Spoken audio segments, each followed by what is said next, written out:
Para disa ditësh isha në një darkë me miq edhe po diskutonin për prindërimin edhe po diskutonin se si do ishte në qoftë se ne do kishim arritur të shëronim traumat që kemi, besoj çdo njeri ka traumat e tij apo jo, ka njerëz pa trauma?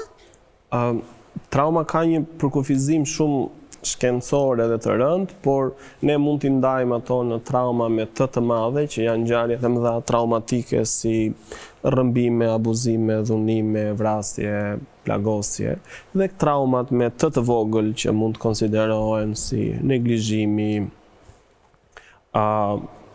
dhuna psikologjike vogël, jo ajo madhore, lëndimet, braktisjet dhe këto traumat e vogla është lënë gjurmë shumë të mëdha, por po thuaj se 90% e njerëzve do të përballen me ngjarje traumatike gjatë jetës tyre. Po në nivelin makro, ne brezi që kemi kaluar ndryshimin e sistemit, 97, 96, 97, së fundmi pandemin, tërmet, kemi traumat më apo të vogla? Të dyja. I kemi të dyja.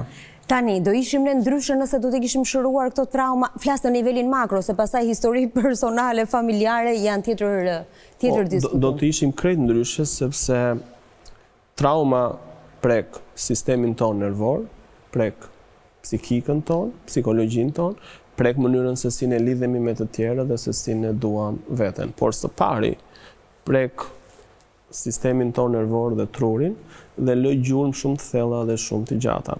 Që do të thotë personat që vuajnë nga ngjarje traumatike kryesisht janë si më të mpirë, më të shkëputur, izolohen, vuajnë nga pasoja psikologjike afatgjata.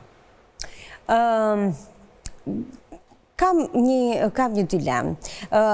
Dikur prindrit tanë tregonin që ata nuk merrnin vesh asgjë nga problemet që kishte familja.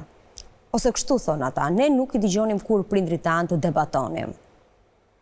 Ata nuk dëgjonin prindrit e tyre të debatonin. Është më mirë që fëmia të jetojë i izoluar nga problemet e një familje që mund të jenë probleme që lindin nga problemet në çift, apo probleme ekonomike, apo probleme sociale të shumëllojshme që mund të jenë, apo të jetë prezent, të marrë një dozë nga kjo, për të kuptuar që jeta nuk është gjithmonë fushë me lule. Asnjë fëmijë nuk i bën mirë të shikojë tension, konflikt, sepse fëmijët janë kryesisht qenie emocionale, e kuptojnë tensionin, konfliktin, por nuk i japin dot një shpjegim kognitiv, psikologjik, çfarë po ndodh midis prindërve dhe pse ata zihen, dhe kryesisht nuk ju sjell asnjë të mirë nëse ata e vëzhgojnë konfliktin edhe debatin, sepse nuk janë gati emocionalisht dhe psikologjikisht që ta procesojnë dhe ta kuptojnë atë që po ndodh. Nëse një çift konfliktohet në sy të fëmijëve, fëmia për shkak të egocentrizmit edhe të shumë gjërave të tjera, mund të mendojë që është ai shkaku pse ata konfliktohen dhe do ta vuajë dhe ka një ankth dhe një frikë shumë të madhe se çfarë do të ndodhë me prindrit e tij dhe mund të aktivizohet frika e braktisjes, frika e ndarjes dhe shumë gjëra të tjera.